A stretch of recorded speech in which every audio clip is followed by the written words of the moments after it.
Welcome to the Face-to-Face podcast, your go-to resource for living a life of vitality, wholeness, and authenticity. I am one of your hosts, Melinda Wilson. And I'm your other host, Kathy Little. Join us as we explore deeper connection, lasting freedom, and meaningful relationships with God, others, and your true self. Let's dive in. Hey, everybody. Welcome to episode 176. We have such a treat for you today. I think we say that every time, but it's just true. It's just true. But thank you for listening. And I'm going to let Kathy make some very exciting announcements. Yeah, we just finished our level 1 training. That's our 7-week course. That's an introduction to the basics of the Emmanuel approach, and it's for your life. So everybody benefits. It's not just for those that want to be practitioners or anything. But the good news is that we actually added another level 1 coming in January. So if you're interested in learning a little bit more about what we're doing with the Emmanuel approach and how it can benefit your life, just go to emmanuelinstitute.com. And that's spelled with an I. And you'll find out there also about level 1 and our Understanding Trauma course, which is pretty exciting because it's all about key leaders and voices in trauma-informed care, speaking into how trauma affects your brain, your body, your relationships, and your spiritual walk with God, your family line, and more. It's really an exciting course, and you do it all at your own pace. It's only $195, so it's really accessible, and it's pretty rare. I'm hearing from people, it's really rare to have all these people in one place that you can learn from them all together. So we'd love to have you check that out. But emmanuelinstitute.com under courses, you can get information about level 1 and about the Understanding Trauma course. Yeah, and our speaker today, he's not a speaker. Well, he is a speaker, but our guest today is Chuck DeGroat. Many of you may have listened or heard of him, and if you haven't, you will run out and buy his books after this. But he's a licensed therapist, a spiritual director, and author of 6 books, and a retreat leader and speaker. And it was an absolute delight to have a conversation with him. We're really finishing the year out with a bang. I'm telling you guys, we always say we have these exciting people because they really are, but it took us several months for one of them you'll hear from later, but Chuck was so gracious. I got to tell you, this guy wrote me back right away and he was like, I'd be delighted to be on your podcast, and you'll want to listen to it more than once. And I know that you'll want to listen to his stuff and read his books after this. So we're so honored to introduce Chuck DeGroat to you. All right, here we go.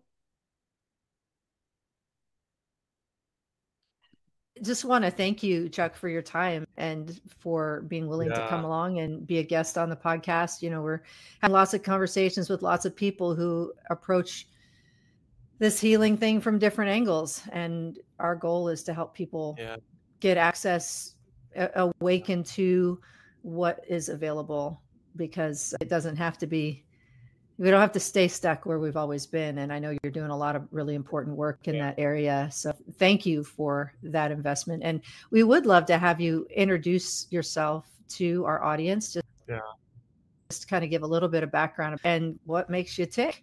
It'd be great to get to know you a bit. Yeah. Thanks for having me. I guess I am, by way of title, which doesn't really say much at all, I'm a professor of pastoral care and Christian spirituality at Western Theological Seminary in Michigan, and I'm the founder and director of the clinical counseling program here. Those are some of the things I do, but what I really get to do is invest in the lives of future pastors and future therapists. I was invested in when I was training to be a pastor and a therapist, and so for the last, 12 years or so, that's what I've been primarily doing. And it's really beautiful. One of the beautiful things about that, again, by way of introduction, is my wife got her counseling degree. We've been married for 31 degrees. We've been married for 31 years, and she got her counseling degree. And we've sort of shared this heart for the work over the years. But now my oldest daughter, Emma, is a student in our counseling program here, and her husband, Sam, came in as a new student this past year. My daughter, Maggie, I've got 2 daughters, Emma and Maggie. My daughter, Maggie, is in a gap year out of college now, seriously thinking about doing this work too. And so it might be a family affair before all is said and done. Oh, that's awesome. But yeah, I've pastored in Orlando and San Francisco. I started 2 church-based counseling centers in those places, and got to be a part of some other really wonderful things before moving to Michigan. And I've also enjoyed writing over the years. I've written 6 books, and that's a core part of my vocation until they tell me, hey, your time's up. You've gotten too gray. You don't have anything to say anymore. So, but as long as people allow me to continue to do some writing, I really, really love to do that. I think that the more you get, sorry, didn't mean to talk over you. The more gray that you get. No, I think more gray, the more wisdom you share, because the more life you've traveled. I think that it would be the opposite, that the older you get, the more you write. Yeah. I better stop coloring my hair so that I can show people that I'm really mature, because there's a lot of gray there. But that's true. I mean, I don't know how much I would listen so much to a 20-year-old writing about trauma and life experience and spiritual direction, as opposed to a 60-year-old who's actually lived some life and experienced it. And I think the older we get, the more we realize we don't know what we used to thought we knew and thought we had it kind of all together. I was just going to say, what's your favorite book so far? And maybe that's not even the right, what's the most meaningful to your heart? Which book and why? Yeah, that's a great question. It's hard to say, but I think in many ways, the first one, although in some ways, if I were to go back and rewrite it, it might take a bit of a different shape, but it's called Leaving Egypt, Finding God in the Wilderness Places. And I had determined not to publish until I was 40. And so it was a book that was sort of baking for a while. And I had a number of folks in my life say, hey, it's time for you to write. You're ready. But I really just sort of sat on it and waited. And what came out was this sort of narrative engagement of the Exodus story through the lens of our lives and our journeys through the wilderness, a journey, by the way, that should have taken 11 days, but took 40 years. And so there's something about that I relate to. It's taking quite a long time to grow up. And so that one's pretty close to my heart, but I'm also very critical of myself. And so I will look back at my books now and sort of go like this sometimes, although I'm largely very, very confident in what I've written. At times, there are moments where it's like, why did I say that? What was I thinking? So, yeah. Right. Because once it's out there, it's out there. It's like a film, and an actor could look back and it's like, it's out there for all to see. There's no taking it back. And how have then, Chuck, even just what you said about your critical, how have you sort of looked at that with yourself, with God, at your own, I'm self-critical. And because I'm sure that would almost I would guess it could act as an obstacle to doing things that are on your heart. If you have this self-criticism, how have you kind of worked with that? Or that's a good question. I mean, I think it's a little bit more than mind over matter for me, or trying to ignore that voice. It's been a 30-year journey with shame. As I think about my first therapy experience and my early conversations with Roger Shepard and Gordon Hobby, my first 2 therapist mentors, in a sense, I think it's been this long journey with, as I talk about in the most recent book, Healing What's Within, wrestling with the voices. There's that voice of God that whispers over us worth and belonging and purpose, that voice that whispers over us goodness and glory. But then there's the voice of the serpent that contradicts that whispers, are you sure you can trust God? Are you sure that God's whisper over you of goodness is trustworthy, that you are indeed God's image bearer, that you're enough, right? And so I do think that I live in between those 2 stories. And sometimes I listen to the voice of the serpent more than I listen to that kind voice of God. Yeah. And then even what about your own, like from my experience, it's not just the enemy, because I was in sort of, and I would say charismania, the way Paul Young describes it, where it's like to the extreme of almost being superstitious. But I think that for my journey, it's been more of my own parts of my heart that have held on to these like subconscious neural pathways, grooves in a sense, more than just, blame the enemy. Because I think when we do, and I know you're not saying that, but I would maybe unpack that, because I think that some people have like, I gotta just rebuke this fear, or these voices just keep coming back, and I've done all the warfare and they're still not subsiding, not really realizing that they're kind of in conflict with themselves.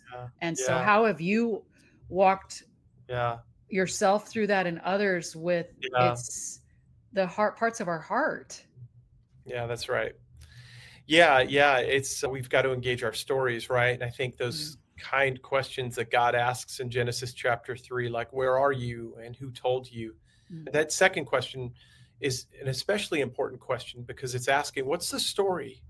Whose voices in your life have grown so loud and that you're listening to them, in a sense, more than my voice, my whisper of kindness over you? And I think about, as I've dealt with my own story, and have had to look at how I was raised, look at some really hard things related to my family of origin. I think that primal shame that I experience at some level comes from a kind of not enoughness that I heard growing up. There's always something more to do, always something more to prove. And by the way, it's interesting. You get into my line of work, even in ministry, where we preach grace, but we end up ladder climbing all the way. Even as a professor, there are ladders to climb, and so there's this sense in which I think over the years, I've probably, even through my writing and through accomplishments, I've tried to prove that I'm worth it at some level. But all the while, I think, shadow boxing with mom and dad, whose voices were really powerful. That's not to say my parents weren't good parents. In many ways, they were really wonderful parents, but they were doing the best they could. And in some respects, the ways they raised me were a reflection of how they were raised, with this sense that you've got to prove to us that you are worth it through your academic achievement. Through, my dad always thought that I'd become an athlete, so I think there was some disappointment there. Surprise, surprise, I'm not an athlete, you two. So yeah, there's some pain that has to be looked at and dealt with from our stories.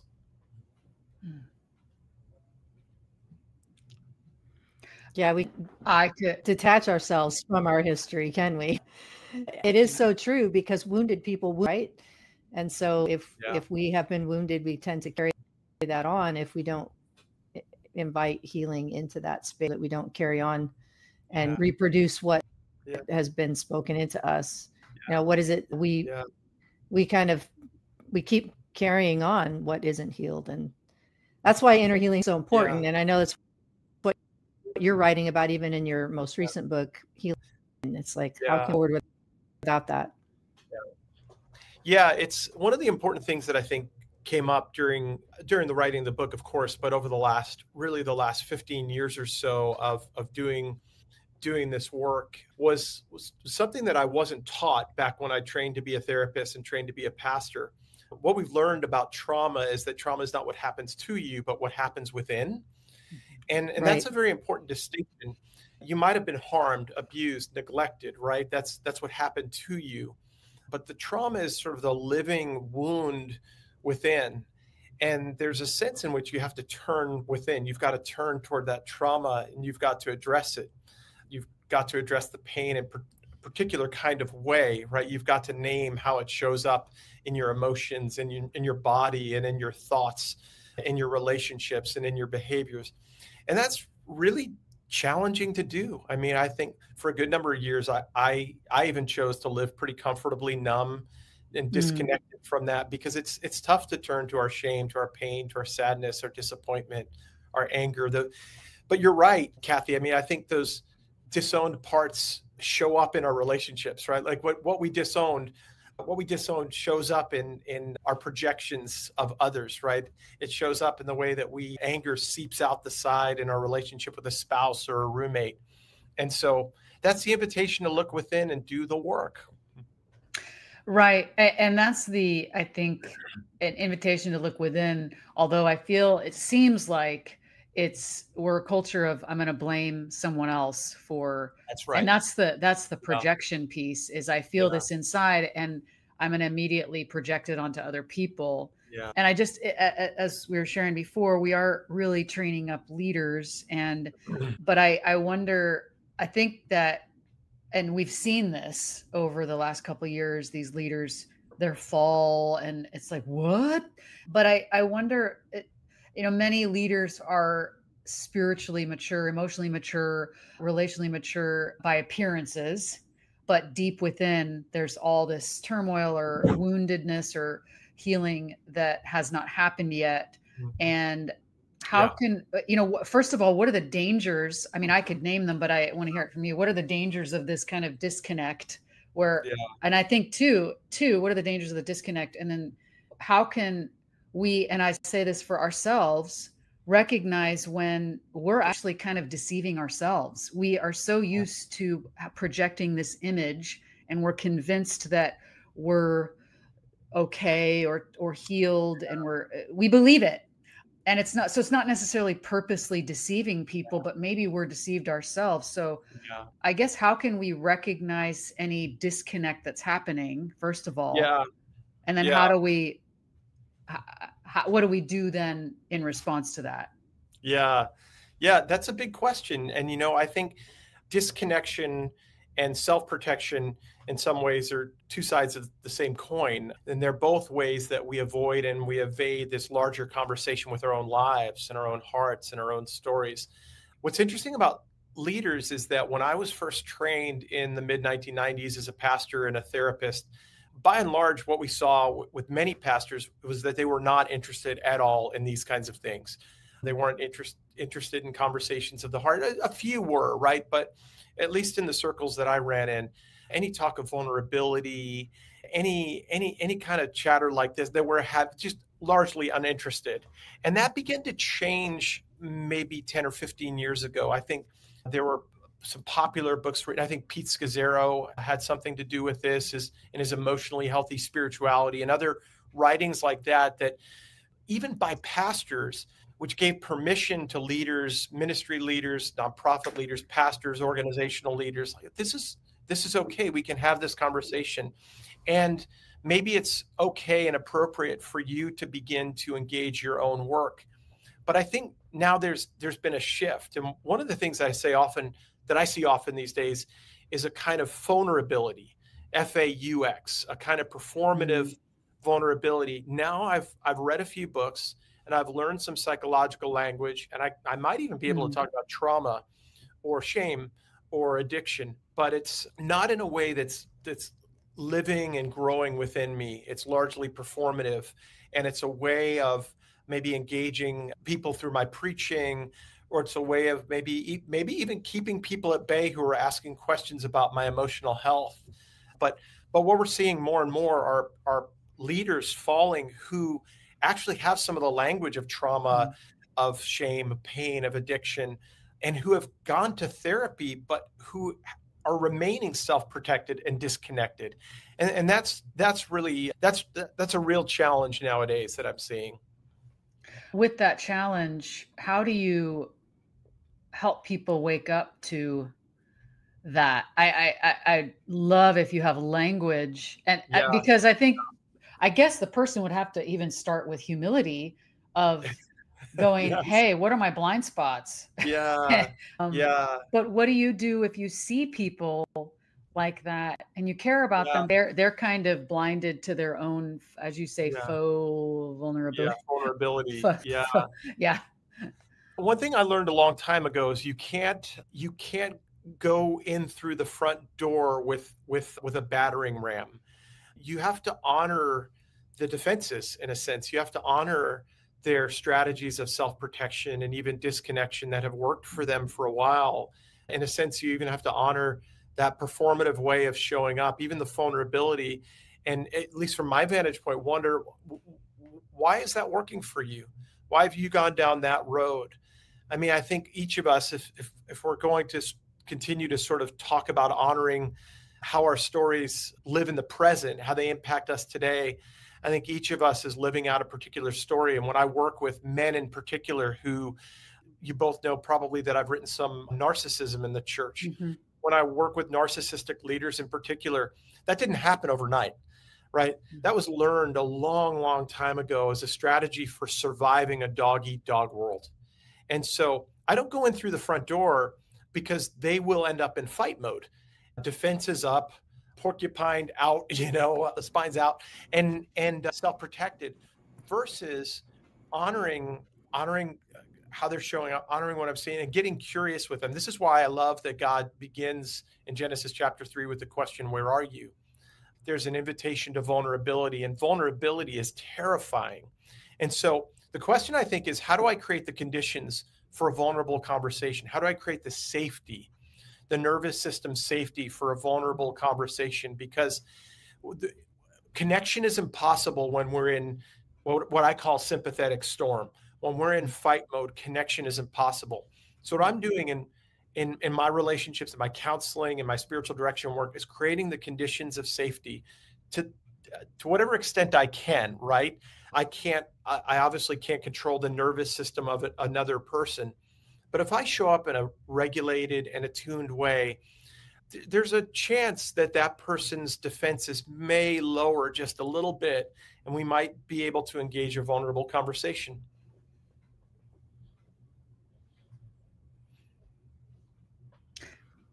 I could ask all the questions, but I'm leaving space for Kathy. I can't see her face to see if she has one cooking. I'm just looking at you, Chuck. But I actually appreciate that. And what you're saying about this narcissism thing, the fact that I would love to unpack this narcissism thing a little bit, but how you said that these behaviors come online as a defense mechanism, which is kind of true of any protector part that we have, and helping us cope with things that are hard when we're young. And yet I love how you're saying, even with that and those tendencies, that it's still essential for the brain to feel safe and to have some stability and safety, so that you can step into that space of gentle curiosity. And I love that the connection is impossible when you're in the sympathetic storm. So good. Yeah. I mean, the caveat here obviously is, I'm a survivor of abuse. Probably listeners to the podcast are too. And this kind of empathy, in a sense, that I'm showing for one who's narcissistic isn't an excuse for the hurt, the harm, the abuse, all the things that I could mention, right? It is to say, though, that more likely than that person is operating out of a story of harm, hurt, or abuse, and learned a long time ago that the world isn't safe. And so I think as we approach someone with curiosity, with empathy, with attunement, as I begin to get curious about, so what's it like living in your world with your defenses up all the time, in constant fight mode? There might be a chance that he might respond, it's really lonely, actually. And I feel like I've lived like this for a long time, and I really don't want to live like this anymore, And so that's the way in. It's through, and you, the language that you used just a moment ago, Kathy, sounds a little bit like internal family systems, right? That there is this, the way I think about narcissism is that there's this grandiose protector part that's been sort of in charge of the system for a while. And for a person who's lived like that, that's the only self they know. Right. And it feels good and it feels powerful. But what I'm doing is I'm inviting them to step away for a moment, to maybe entertain the possibility, let's say, that they're more than their fight mode. Mm-hmm. And I think the way God has designed the human heart is that there's a deep longing for freedom, even freedom from that fighter within. So that if they can get just a little bit of distance, and maybe even offer a little bit of compassion to that little guy who determined that he would live with a sword in hand for the rest of his life, that could be really transformational. But it's also, I might say, long-term work, and it's more complicated than I'm hinting at too, right? Because there are genetic components of this as well, and so it's complicated long-term work. Right. Yeah. And that points to that, what I was saying earlier, that it's not I did this healing season and now I'm done. It's because I hear that from quite a few people, and I went through this major healing and now I'm on the other side of that and I'm really whole. And And I was talking to my spiritual director a couple weeks ago, and she said, anyone who thinks that is really deceived, because it's a journey of transformation. And it's not that we're always in it like this intense thing of I'm in therapy for 10 days a week and doing all this intensity. I think there's seasons for that, but I think that from my own experience, again, I ask questions I mirror back to myself. And like I was sharing with you earlier, that I want to ask and teach from a place of, this is what I'm walking through. This is what I'm examining in myself. And it's this continuum of transformation. And what kind of scares me is when people think that they've arrived, or people think that, oh, I've had 10 sessions, I'm good now. And I've heard that kind of language from many people over the years. And so how do we present in a way that it opens up just even a conversation without feeling shame around this is a journey of transformation. And regardless of how much work you've done, I've spent thousands of dollars on therapy and healing sessions, and yet, and not to go, you're always going to be a hot mess, because that's not what I'm saying. Right. It's just awakening to, I still have stuff, and I'm on this continual journey of transformation. I mean, can you just address that a little bit? It is sort of this myth nowadays that transformation is microwavable, right? And I see it when I hear from pastors who are like, I just went on a 2-month sabbatical and I'm great now. I come in with all this trauma and I'm healed. We all know that that's not the way this works. That's not the way healing works. Maybe that's why that first book that I wrote is so close to my heart, because what should have been an 11-day journey took 40 years. And that feels a whole lot like my life. Now, I think over time, we experience the fruit of transformation. We begin to experience ourselves living more from what I call a home state, what in nervous system language we call ventral vagal, what in internal family systems language we call self. This place of home, this place of centeredness, groundedness, rootedness, what Paul calls rooted and grounded in love in Ephesians 3. That's a beautiful place to live in. And every day I wake up with my own story. I wake up with my habits that are hard to break. And so there are pulls in particular directions. I lived for a long time in what I call sympathetic storm, a nervous system posture of go, go, go, grind, grind, grind, push, push, push, in large part because there's a much more complicated story behind this. But one of the defining moments for me was I was fired from my first ministry position in November of 2003. And it was really painful.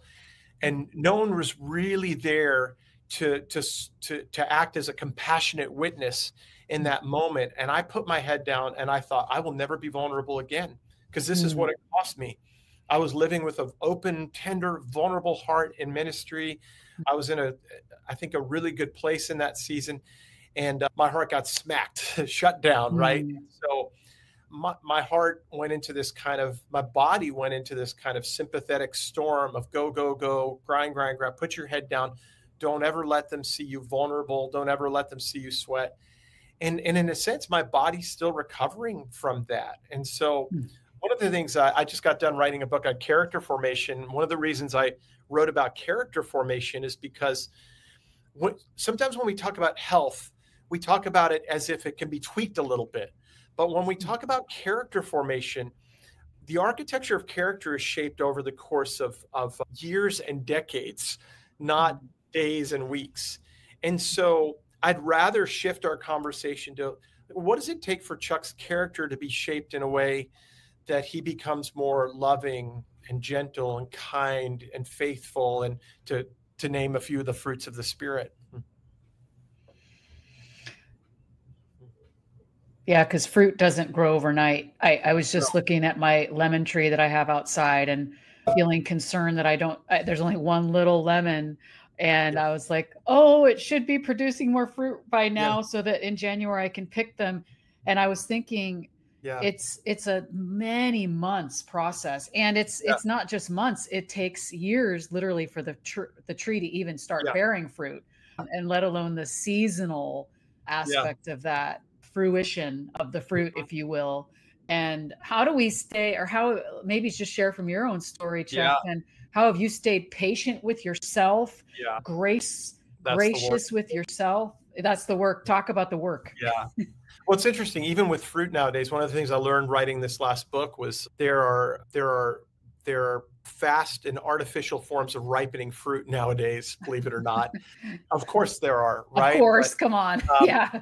But it leads to, again, this kind of what you might call a performative ripening. And I think that that's largely what's happening today as we engage, even engaging good resources. I'm going to read a good book. I'm going to go on sabbatical. I'm going to do some of the things that seem like the right things, right? But that's not the way it works. And I think the reality for me has been, as the years have ticked away, and I'm 55 now, I do think that there was a bit of a crisis at 50. Like I had this sense years ago that we grow up at 40, like that there'd be something at 40 where I'd sort of feel like, I'm not quite there yet, but I've figured out some things. I realized at 40 that didn't happen. So when I was on the verge of turning 50, I had a moment of crisis as I interviewed 6 men who are close to 70 to try to get from them, like, what should I know about 50 to 70? What should I know about character formation and growing up? And I picked 6 men who I thought from a distance were fairly ripened, mature on their journey. 5 out of the 6 conversations were a disaster. They did not go well. And I felt like I was sitting with men who are still trying to figure out, what's my legacy going to be? Did I ever really do it? Do people really notice what I accomplished? One of the men, I felt like an unhurried, non-anxious conversation. And I think that, one of the things I learned in that was that I remember sitting out at a beach and tears are just streaming, I had this sense that I was very alone on the journey. And I did have one of these encounters that we have every now and then, it doesn't happen very often for me, where I had this sense that God was whispering, I'm here, it's okay. And it's really slow, but it's okay. And it felt so compassionate. I think, the way forward is a posture of compassion. It's a posture of self-compassion. It's a increasing sense of God's smile.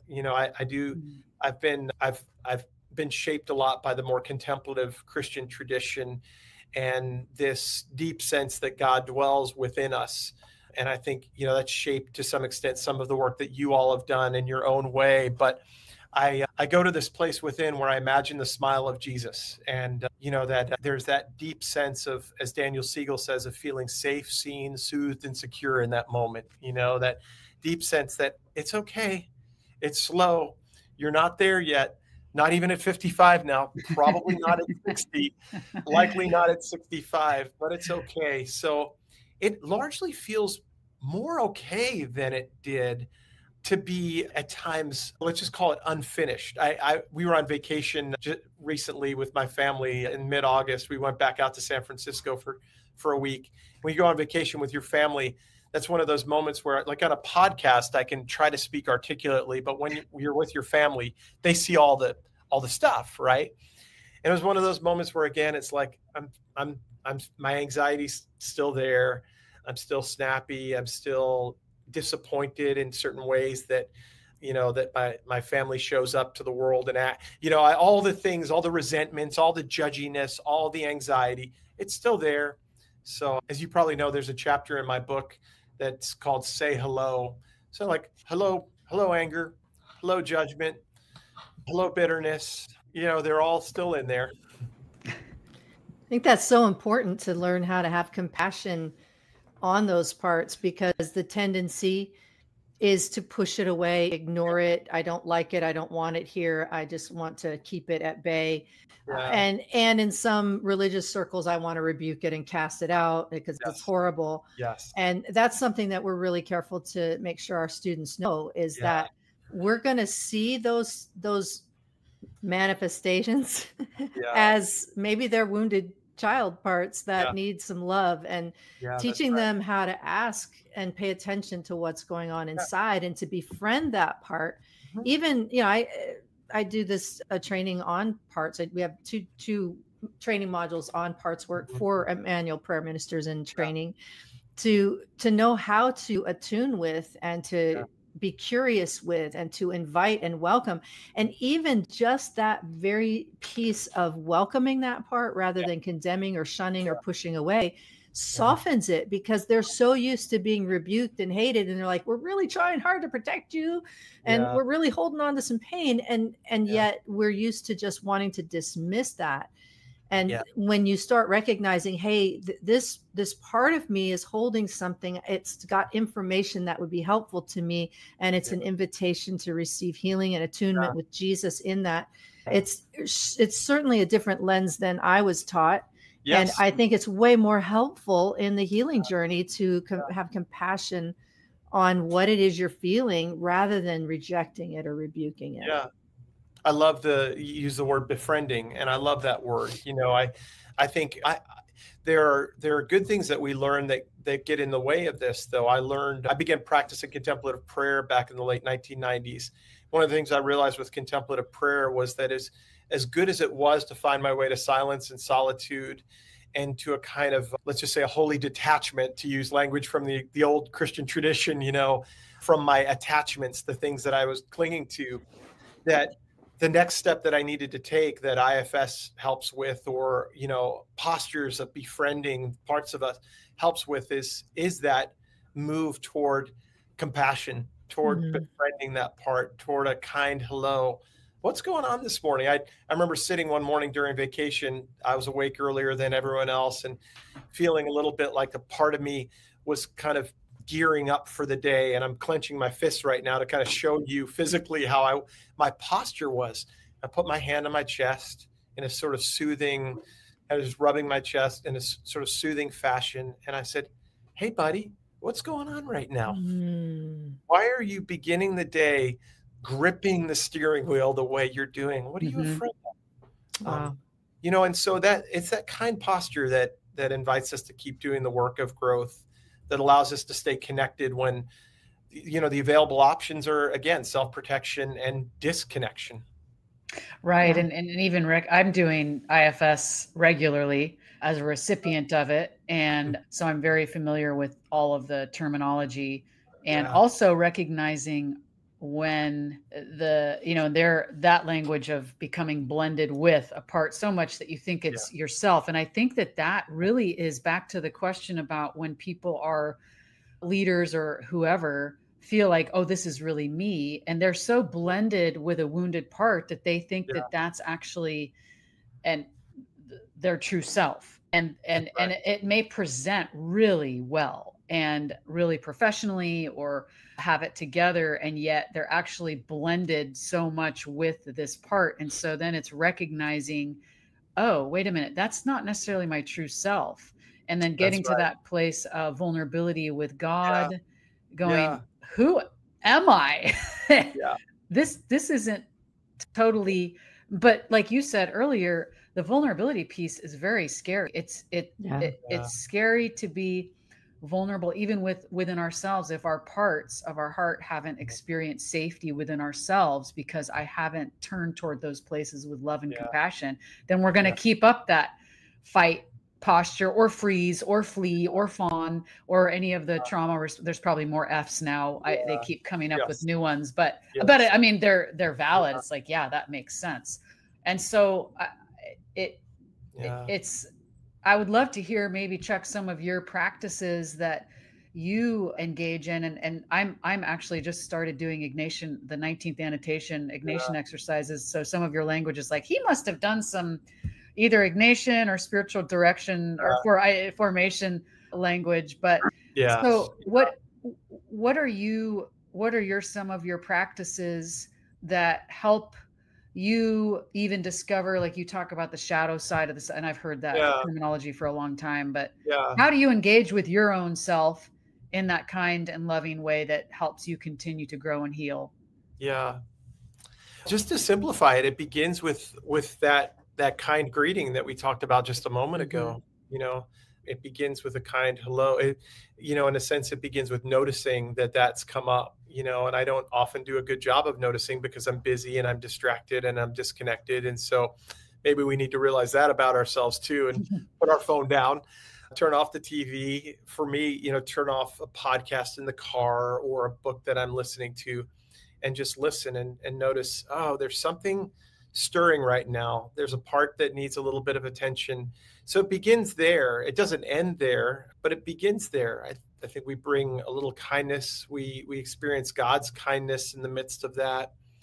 The reality is that there are a lot of different resources in the Christian tradition, and there are a lot of different resources today through IFS, through this nervous system work that we're talking about. All you have to do is scroll on Instagram for a few minutes, and you're going to come across vagal toning exercises, for instance, right?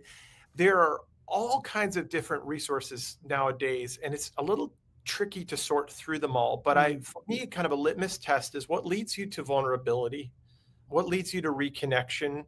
If it's just like I'm doing a little tapping for the sake of tapping, it's not going to change you in a deep interior kind of way. But if it's leading to more vulnerability, as it did with a client I was working with, I had a client doing some bilateral tapping, for instance. That's a resource that you're going to see out there from some. As we were sitting doing some work together, some parts work, and tears began to come, and really opened up a well of grief within him. Beautiful. Led to vulnerability. It led to some good work and naming some sadness and some wounds from his own past. That's the good stuff. But what leads to vulnerability? Yeah, what does? I mean, that the feeling safe with somebody, and that can take a long time for some people that have never experienced that. And the building of the trust, the building of safety. And I guess like Caroline Leaf talks about, that to be 60 days to create that new neural pathway, the new habit, perhaps a new way of thinking. And that's where the whole neuroscience comes into it too. It's not a one and done, quick fix it. And so it's a journey. Yeah. And Chuck, what you just said is we're looking for the things that are going to lead to vulnerability. And you also mentioned connection. Yeah. And I would think there is the brain science as well, because of the fact that we're created for that community and connection. Yeah. And these things are, these woundings, these parts of us that are holding trauma are the things that create disconnect with people. Yeah. Yeah. And that's not a place where we can find healing and wholeness. Yeah. We have to have that in the context of healthy attachment and connection with people. Yeah, that's right. And I think this is where that invitation to consider this as a long-term work is so important. 60, think about that, 60 days. I've heard it 4 weeks, 6 weeks, 8 weeks for old neural patterns to die and new, neural patterns to come online, right? For new habits to be formed. And that's just the beginning. And even there are echoes, remnants, memories of those old neural patterns too, back in there, as anyone who's ever struggled with an addiction knows. And so, this is a lifetime's worth of work, but it takes a long, long time. I realize that I think all of us are involved in one way or another, sitting with people in the midst of this work. And impatient me, there's a part of me, believe it or not, is very impatient, wants this to happen, by the end of the session with an aha moment. And thanks, Chuck, you are such a transformative person to be around, to sit with, but the reality is that it takes months, years for these kinds of shifts to take place. Now, when we're talking about personality disorders, I would talk about it more in terms of years, if not decades, because we're talking about something that is, to use this word again, characterological, that are the architecture of one's character behind that neural patterns have been shaped in such a way that all they know to be true is that I am my grandiose part. I am me on the platform. I am me in power. So it takes a long, long time, first of all, to create the safety that we've been talking about today, but then to do the work of reshaping, for that. Imagine how tough it is for someone on the narcissistic spectrum, for instance, for that grandiose part of them to begin to relax enough to say, maybe I don't need to be in charge anymore. Maybe I can trust God, the spirit who dwells in me, my own true self, to be in charge, to be the guardian of my body and soul. You know, maybe I don't need this protector to be large and in charge anymore. And wow, you know, I've seen some progress, and then I've seen people revert back, and those grandiose parts jump back in. And so it's a back and forth. It just takes a long, long time. And so it requires a lot of patience, a lot of humility, and a kind of hope that isn't microwaved and packaged in the ways that we want it to be microwaved and packaged today. Yeah, I've been, I really do try to speak from a place of I am in this now, or I have been, or I will be, because I don't know anything. That's like, I mean, I have some facts and I can teach well, but if it's not coming from a place of like authenticity, like where I've walked through, then people are going to feel that, know it. And I'm like, I can't be fake. I also have to be not share. I don't get up to our students and go, I'm falling apart right now. You know, that's not appropriate either. So there has to be that kind of balance and holding intention of I'm a real person. But I think that that's important also as leaders to model that to other people that are listening to us, that are watching us. Because if we come across like, if you do this program, you'll be fine because I did it and I'm fine now. And then when something happens 2 years down the track and someone's falling apart, then, oh my gosh, I did that. Why am I falling apart? And so I think, again, that journey of transformation that, I am right now, currently, because I'm learning the language of the Desert Fathers and Mothers, a season of desolation where I don't feel all the good feelings. I don't feel all the euphoria or the, like, where is God and all of that. And so I think when we can strip back to just sitting in silence, I don't think we've been very good at that as a culture, even Christians, non-Christians, that's not been taught. And like, man, Chuck, just even deep breathing. I remember the first time that I actually spent time about 5 years ago doing really deep breathing. I just started sobbing. I'm like, what the heck? And so even practices of, because I'm allowing my nervous safe. Yes. Like what? This has been tamped down for so long out of survival that I didn't even realize what my body was holding on to. And so, you know, can you maybe give some, I know we could talk for 4 more hours and you have to go soon, but like what, give us some practical sort of tips. And I don't mean steps to freedom, because that's not, because that's a whole misnomer too. Because then if you do this, you'll be fine. Where there's no formulaic answer here, but can you just share maybe some practices that have been helpful? I think what you're getting back to is the ground level kind of part of this that we've been talking about, is that experience of feeling safe. You know, if we sense that there's safety, if we sense that another is attuned to us, amazing things can happen in our bodies. I mean, our bodies have the capacity to reorganize, replenish themselves in the direction of wholeness.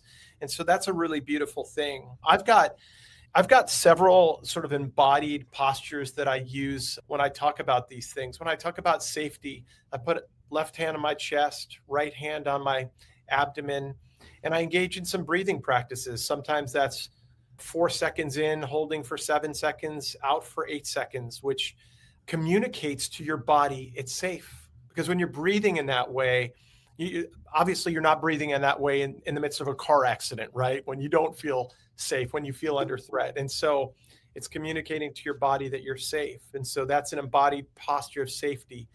When I feel dysregulated and I need a bit of soothing, left hand on my chest, and I rub my chest in circles, like a mom might do to a child. You know, it's okay, I'm here. And I might even in that moment do a bit of breathing prayer or look for the smile of God. That's safe, that's soothed. When I long to feel seen, I sometimes put my hands on my cheeks. And just try doing that sometime, listener. You know, put your hands on your cheeks and feel what that feels like, because you've got nerve endings that are connected to what's called your ventral vagal system, your social engagement system, your connection center within, where it's like your body is coming online even in that moment. Your capacity to be attuned to be seen. We all long to be seen. And so there's a sense in which I'll just put my hands on my cheeks and I'll imagine the kind smile of God. And then secure. So safe, seen, soothed, secure. Secure, I wrap my arms across my chest, what we call the butterfly hug. Mm-hmm. Sometimes I'll just stay there. Sometimes I'll just do some slow bilateral tapping. And you'll be surprised. And there we talk more about the neuroscientific principles behind this, but you'd be surprised how your heart begins to open. I almost immediately feel a sigh come on and my body go into this sort of embodied state of safety. And so you can feel it. I just went through those fairly quickly, but those are embodied postures that invite safety. And that's where we begin. I couple those, and I've got some of these practices in my book, Healing What's Within. I couple those with historic prayers, inhaling and exhaling to St. Patrick's breastplate prayer, for instance, or an old Celtic prayer, calm me, O Lord, as you still the storm. Still me, O Lord, keep me from harm. To scripture that I use fairly regularly as breath prayers. And so these things, these historic things and these contemporary insights into our body and our nervous systems can be coupled. Chuck, how can people get in touch with your resources? I know we've only got just like 3 minutes left. I want to make sure we get that in so we can get you your hard stop. But how can people interact more with your resources, get your books and things like that? What would probably the best way is I've got a website, chuckdegroat.net. So you can find me there, but I'm on Facebook and Instagram and X, and Substack is where I write regularly, generally at Chuck DeGroat and all of those different places. So you can find me there too. And I teach in West Michigan at Western Theological Seminary if you like embodied interaction more. Thank you so much. Yeah. It's something that I'm very thankful has become more popular, if you will, among Christian circles. I think the people outside Christian circles have been doing this a lot longer. They have a lot more insight into this. And finally, it's becoming sort of not new age, but actually so important to integrate into our daily lives. So thank you, Chuck, so much. I appreciate your time. Thanks for reaching back out so quickly, too. This is going to be a fantastic conversation for people to listen to. So thank you. Appreciate you both. Thank you. Thanks so much for listening. We actually got that one all in one episode. Some of them we're trying to break down so they're not so super long, but this one was all in one. So you don't have to wait till next week for anything. So thanks so much for listening. Thank you for being here. We appreciate you. Thank you for joining us on the Face to Face podcast. For more resources and information, please visit face2facenetwork.org. And if you enjoyed this episode, please leave a 5-star review. It helps others discover tools for deeper connection and lasting freedom. We will see you next time.